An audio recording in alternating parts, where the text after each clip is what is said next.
Right, on to the harder ones. Now, you've maybe seen in the previous equations we were rearranging that really the letter was just, there was only one letter, it's in one place, you had to put it over here or bring it up here, but it was always kind of, you could always get it by itself. Now occasionally you'll have equations that have the letter you're looking for in different locations.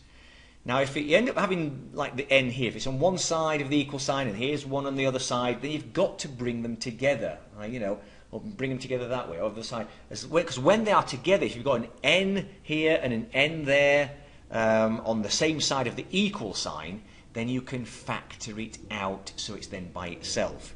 So two different locations will become one letter you're looking for when you factor it out, okay? But you've got to get the stuff to the same side, and that's the clue. So this n, I've got to get them to the same side, okay? Now, okay, so let's just think about this first. Now remember, to get rid of denominators, I'm going to multiply by them. So let me just get rid of this. Okay, I'm looking for n.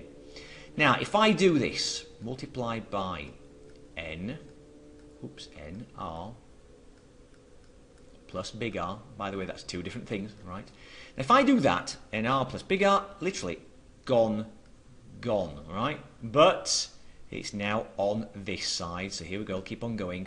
So I've got a I, but I've multiplied both sides by n r plus r, okay? And now that just equals n e that's already still on the right hand side, okay? This stuff right here.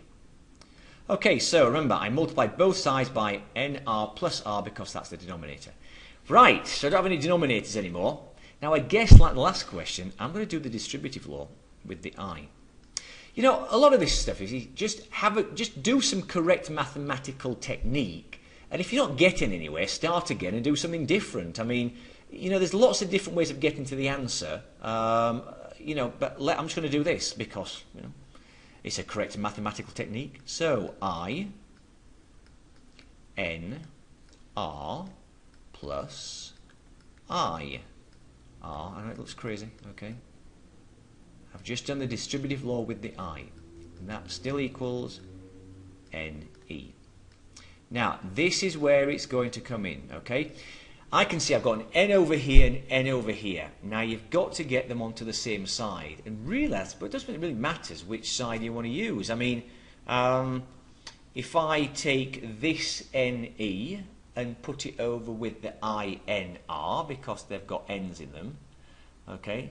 And then if I take this IR, you know, basically just swap things around. So I've got the things with the N on one side. Maybe it's just easy if I leave that where it is and subtract an INR, okay? So remember, that's a whole thing. An INR is a whole thing. It's a positive thing. I've subtracted it, so I'm going to go minus INR over here, okay? So I might just erase that now. It can make things a bit clearer, okay? So I've got that rid of that. So there we go. That's what I now have left, okay? Now, this is what I mean by once I've got the letter I'm looking for on the same side, even though it's in two different places, I can factor it out. Watch, I can pull an N out of this. I'm left with E minus I. Just visuals, take an N away, and you've got just IR, okay? So remember, I took the N from here and the N from here. And that still equals I, R, right? Now here's the biggie, all right? I'm looking to get that N by itself. Let's underline it. There it is, double underline, all right? Now, I've got something next to it. Remember what you do with the number next to the letter, with the thing next to the letter, you divide by it. If I do this, and don't forget this thing in the parentheses is nicely, it's just one big thing. If I divide by E minus IR, but do it to both sides, okay, so E minus I, little r, remember, okay, then I can do this, gone, and there's my answer, okay, let's just put it in a nice big box, N equals I, big R, over E minus I, little r. Now even if those, again, if those two r's were both little r's or both big r's, I can't cancel them, alright? That I on so R on the bottom is part of a subtraction. Okay, it's not part of a multiplication. All right. So that's the answer. A lot of work, I know, but you got to practice those. They do take a while to get used to doing. Okay.